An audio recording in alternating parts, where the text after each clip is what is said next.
मराठा आरक्षणाच्या चर्चेनंतर आता स्थानिक स्वराज्य निवडणुकीत एक नवीन राजकीय उलथापालथ दिसून येते। ज्यांनी आतापर्यंत अभिमानाने स्वतःला सरकार किंवा 96 कुळी मराठा म्हणून ओळख दिली, तेच अनेक जण आता जिल्हा परिषद आणि पंचायत समिती निवडणुकांसाठी कुणबी होत आहेत। कारण सोपं आहे, ओबीसी आरक्षण।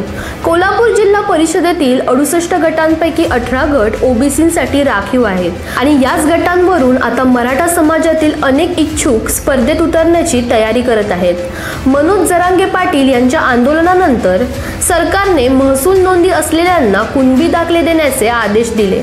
आता तेच दाखले राजकारणात वापरले जात आहेत। काहींनी तर महिलांसाठी राखीव जागांवर उमेदवारी मिळावी म्हणून पत्नींचेही कुणबी दाखले काढले आहेत।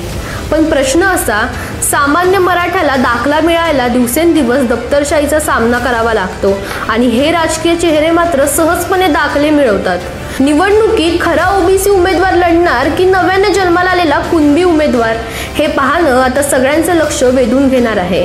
दरम्यान तुम्हालाही अशा अपडेट्स हव्या असतील तर आमच्या इंडिया लीडर या चॅनलला फॉलो करायला विसरू नका।